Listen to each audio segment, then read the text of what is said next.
అత్యున్నత సింహాసనముపై ఆసీనుడా, దేవదూతలు ఆరాధించు పరిశుద్ధుడా. యేసయ్యా నా నిలువెల్ల నిండియున్నావు, నా మనసారని సన్నిధిలో సాగిలపడి నమస్కారము చేసెదా, సాగిలపడి నమస్కారము చేసెదా. నా మనసారని సన్నిధిలో సాగిలపడి నమస్కారము చేసెదా, సాగిలపడి నమస్కారము చేసెదా.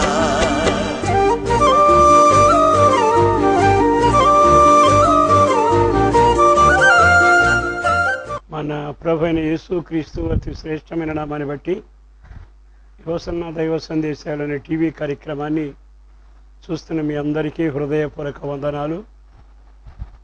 ఈ కార్యక్రమాలు ఆధ్యాత్మికంగా మీకు ఎదుగుదల, క్షేమాన్ని కలుగు చేస్తున్నట్టుగా మీరు చేస్తున్న ఫోన్ కాల్స్ని బట్టి మేము ప్రభువును స్తుతిస్తున్నాం. ఈ కార్యక్రమాల వలన మీకు మేలు జరిగితే, లేదు ప్రార్థన విన్నపాలు ఉన్న ఎడల కనబడుతున్న అడ్రస్కి మీరు ఒక ఉత్తరం రాయండి. మీ కొరకు నిత్యం ప్రార్థన చేస్తామనే విషయాన్ని సవివనంగా మీకు మనవి చేస్తున్నాం. ఈ పరిచర్య కొరకు చేతులెత్తుతూ సలహాలు ఇస్తూ సహకరిస్తున్న మీ అందరికీ వందనాలు తెలియచేసుకుంటూ, మీ నిమిత్తం నిత్యం ప్రార్థన చేస్తున్నామని చెప్పడానికి బహుగా సంతోషిస్తూ ఉన్నాను. మీరు చేస్తున్న ఈ కార్యాన్ని మరిచిపోవటకు నా దేవుడు అన్యాయస్తుడు కాడు. బైబిల్లో ఒక వాక్యాన్ని మీ నిమిత్తం చదవాలని నేను ఆశపడుతున్నా.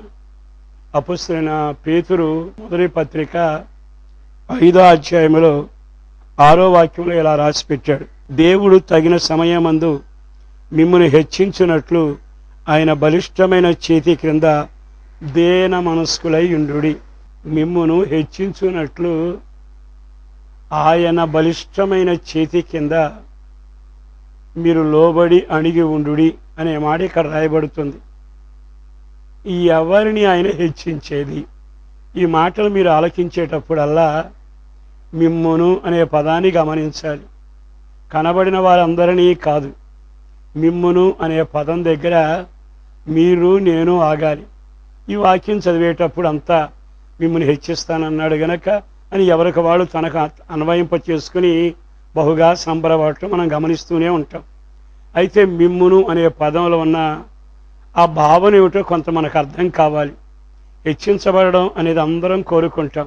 అయితే ఇక్కడ మిమ్మును అనే పదంలో ఎవరై ఉంటారు అనే విషయాన్ని గమనిస్తే 4వ అధ్యాయంలో మొదటి మాట రాయబడింది.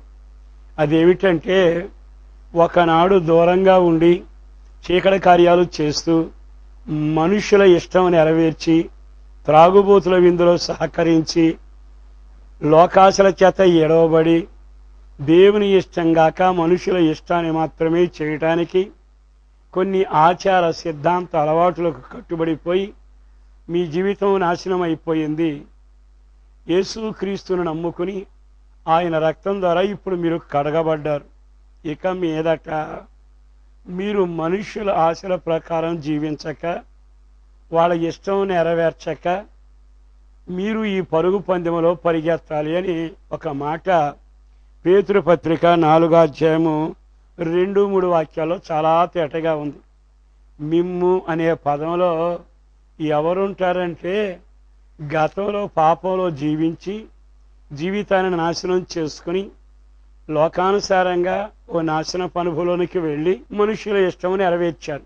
ఇప్పుడు యేసుక్రీస్తు పవిత్ర రక్తం ద్వారా కడగబడి నమ్మి బాప్త్యసం పొంది దేవుని బిడ్డగా మార్చబడ్డారు. మార్చబడ్డాక మీరు ఇక మనుషుల ఇష్టం చేయకూడదు, గతకాలపు అనుభవాలు దొరలకూడదు, సాతాను రాజ్య సంబంధులుగా బ్రతకూడదు. మిమ్మల్ని జనం చూసి బలవంతం చేసి, ఇదివరకు మా భోజనాలలోను మా పరుగులోను మా సహవాసంలో బాగానే ఉండేవాడివి, మరి ఇప్పుడు ఎందుకని పరిగెత్తట్లేదని వాళ్ళు మిమ్మల్ని గురించి తేలికగాను మిమ్మల్ని గురించి బలవంతం చేసే రీతిలో మాట్లాడినా ఒప్పకు అనే మాట ఉందే, ఆ విధంగా ప్రతిష్టతను పవిత్రతను నేను చీకటిలో నుంచి వెలుగులోకి వచ్చాను అనే ఆలోచనతో నడకను ఎవరు ప్రారంభించి మనుషులని గాక దేవుణ్ణి సంతోషపెడుతూ ఉంటే అట్టి వారిని చూసి మిమ్మును అనే పదం వాడుతూ వచ్చాడు. అంటే మీరు హెచ్చించబడాలి, తగిన సమయమందు దేవుని ద్వారా దీవించబడాలి అనుకున్నప్పుడు మిమ్మును అనే పదం వాడిన ఆ దేవునికి ఆ గుంపులో మీరు కూడా కనబడాలిగా.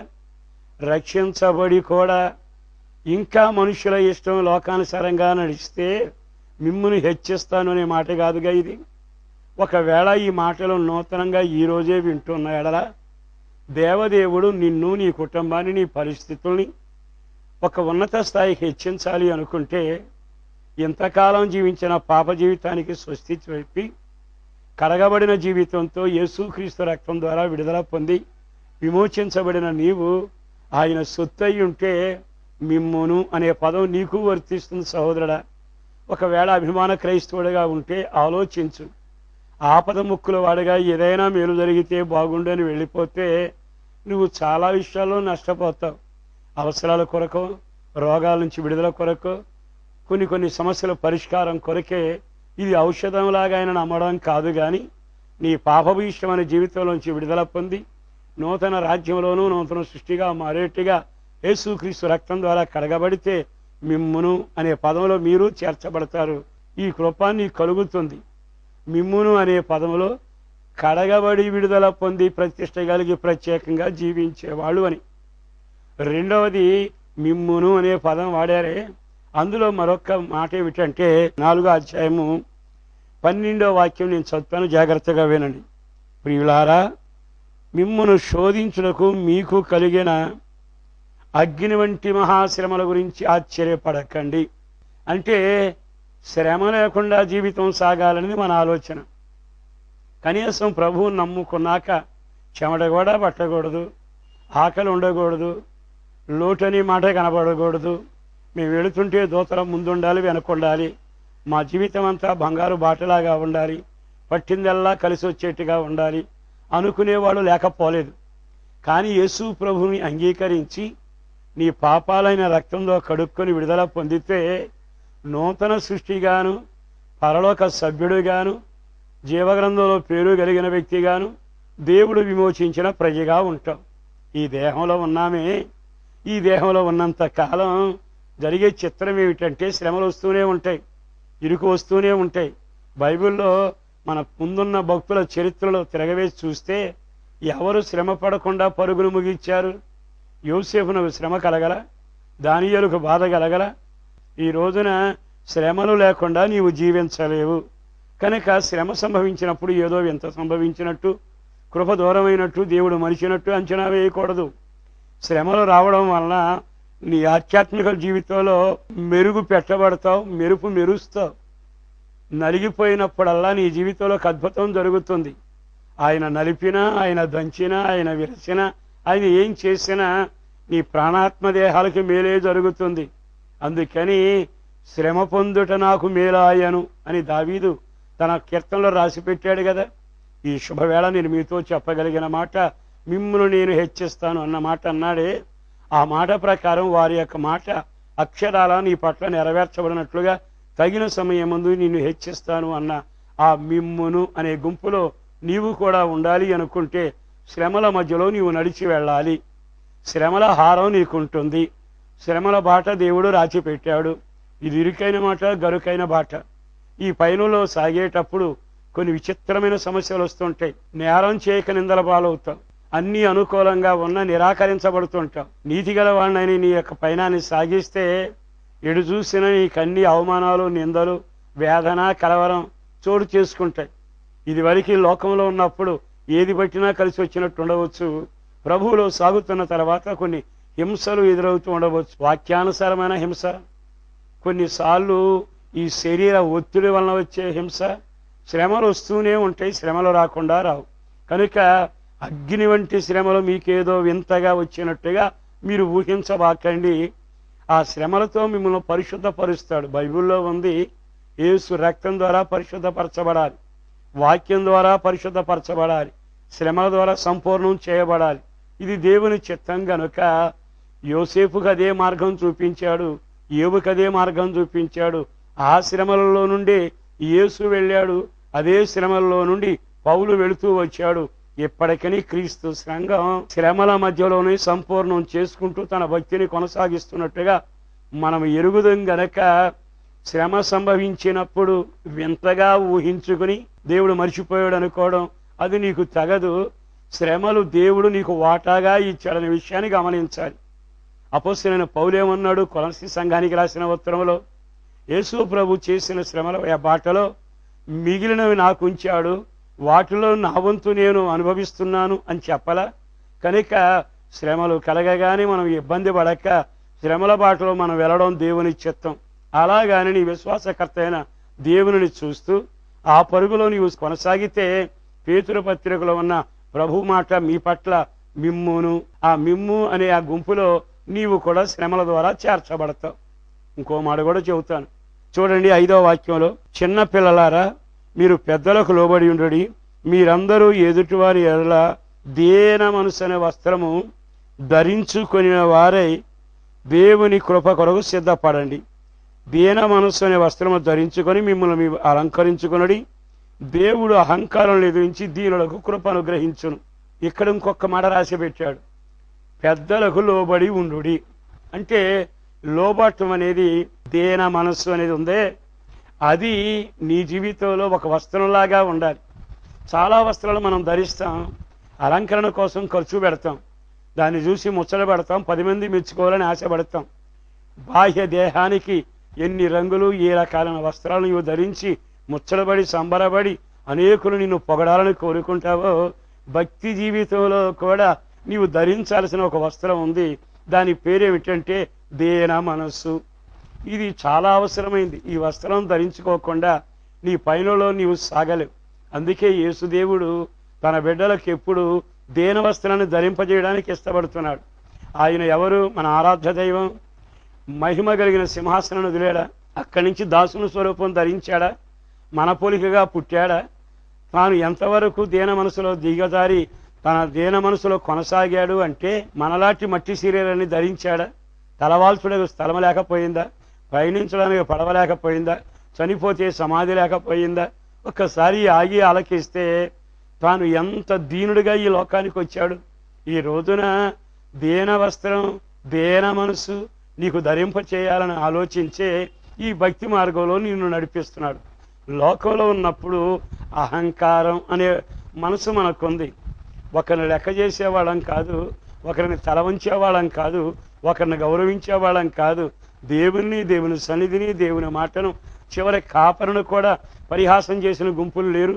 ఈరోజు ఈ మాటలు వింటున్న ప్రియ దేవుని బిడ్డలారా, తగిన కాలమందు మిమ్మల్ని హెచ్చించాలి అనుకున్నప్పుడు ఈ అర్హత మీరు సాధించగలగాలి.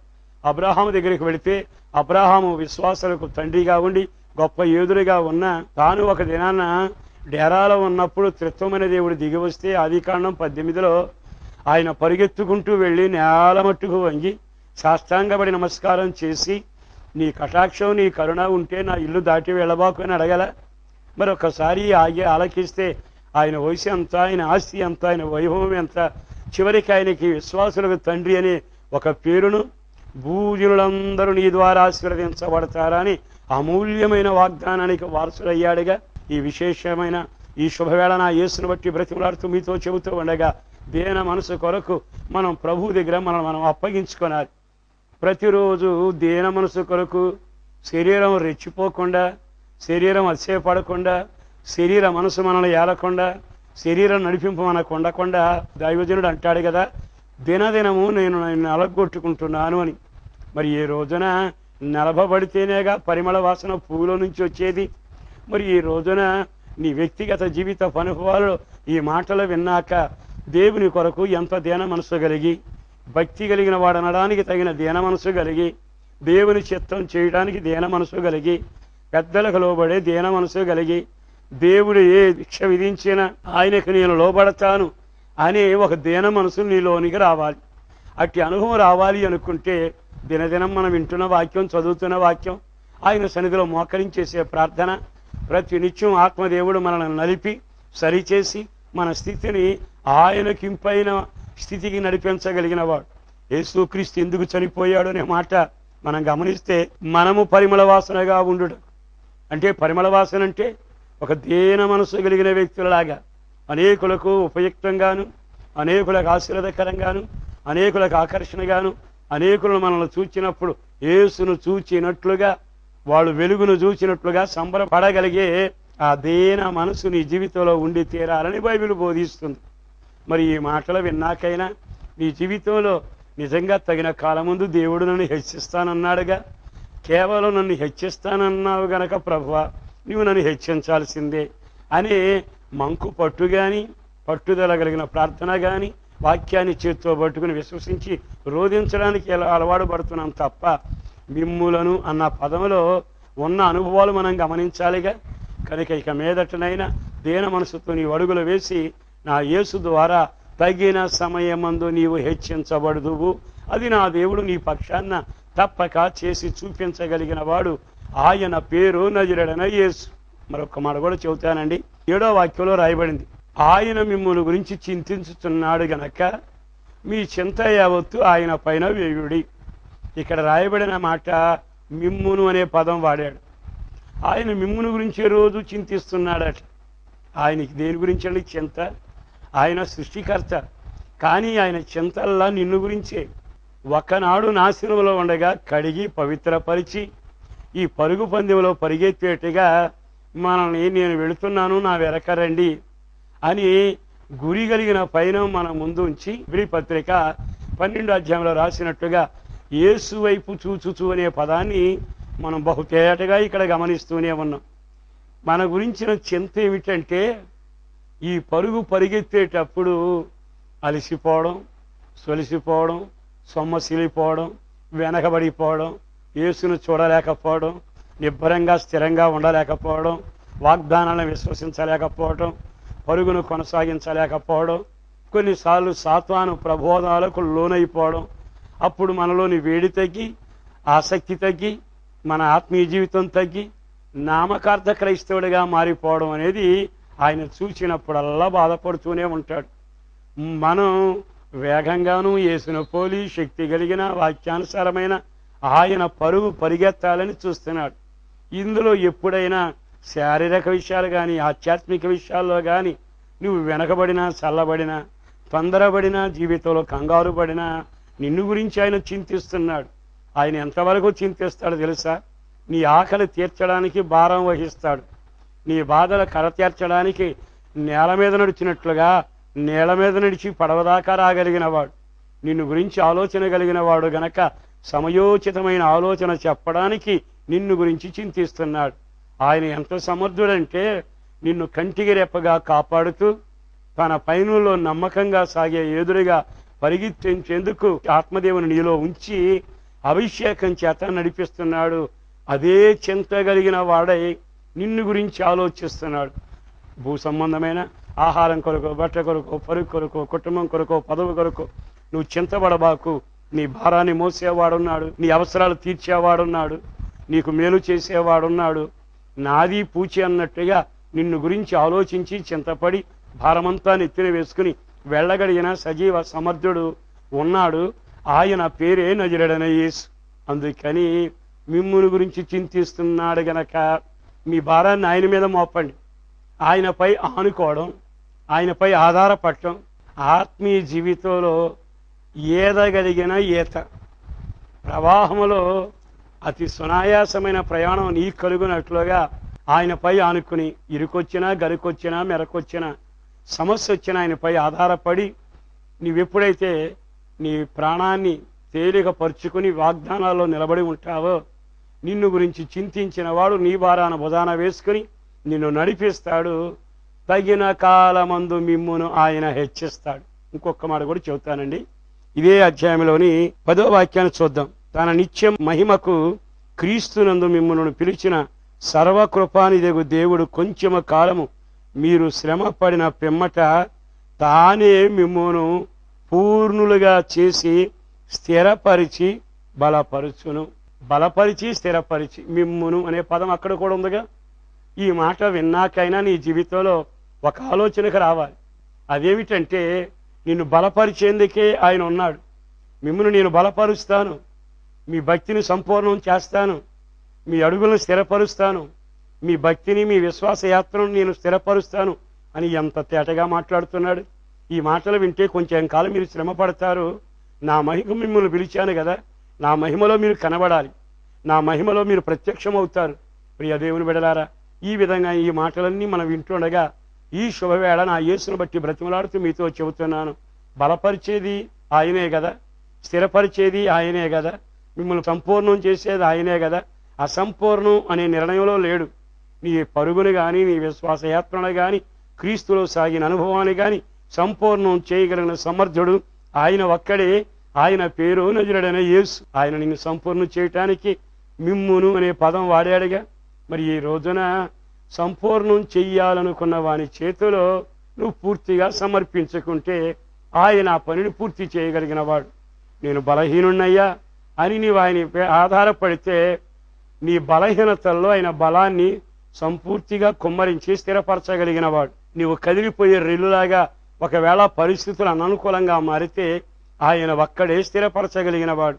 ఈ శుభవేళైనా ఈ మాటలు వింటున్న తర్వాత అయినా అయ్యా తగిన సమయమందు నీవు నన్ను హెచ్చిస్తాను అని అన్నావే, ఆ గుంపులో నేను కూడా ఉండేటట్టుగా ఇంతకాలం నీ జీవితంలో ఎన్ని ఒడిదుడుగులు జరిగినా ఒక తీర్మానంతో నీవు ఇక్కడ ప్రార్థన చేసి ఇక మనుషుల ఇష్టం నెరవేర్చనయ్యా, నీ యందే నేను స్థిరంగా ఉండి ఒక ప్రతిష్ఠత, పవిత్రత, వేర్పాటు జీవితం కలిగి జీవిస్తానయ్యా. శ్రమలు వచ్చినప్పుడల్లా ఒరిగిపోకుండా అగ్ని వంటి మహాశ్రమలు ఏదో నాకు వచ్చాయని కలవరపడకుండా శ్రమలలో నేను సహిస్తూ నీ సిలువను మోస్తూ సాగి వెళతానయ్యా అని నీవు గాని తీర్మానం చేస్తే ఇక మీదట గర్వం, అహంకారం అనేది పక్కన పెట్టి నలగగొట్టబడిన వాడని దీనమనసని వస్త్రాన్ని ధరించుకుని నీతో నేను సాగుతానయ్యా.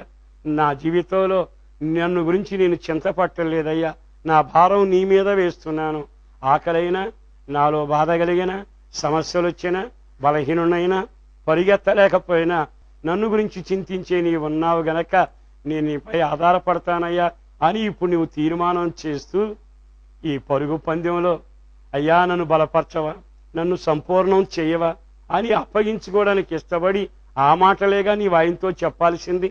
ఎప్పుడైతే ఈ తీర్మానం కలిగి ఈ మాటలన్నీ ఆయనతో చెప్పి ఆయనకు అప్పగించుకుంటావో వాగ్దానపూర్వకమైన మాట అంటున్నాడు, తగిన సమయమందు మిమ్మును నేనే హెచ్చిస్తాను, నా బలిష్టమైన చేతి కింద దాచి ఉంచుతాను.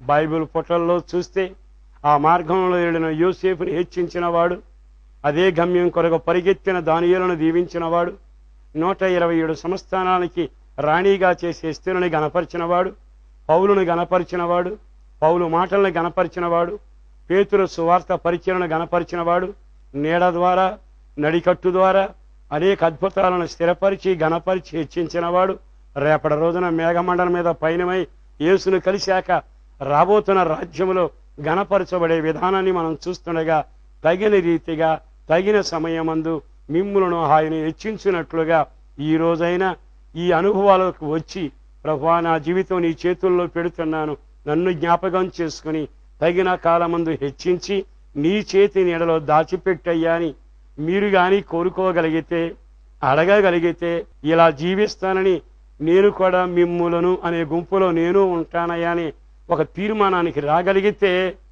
ఈ రోజు నుంచే నా దేవుడు మిమ్మల్ని హెచ్చించే ప్రయత్నము, చేతి నెడలో భద్రం చేసే అనుభవం నీకును కలగబోతుంది. మీరు ఆశించగలిగితే మీ కొరకు ఒక ప్రార్థన నేను చెయ్యాలని కోరుకుంటున్నాను.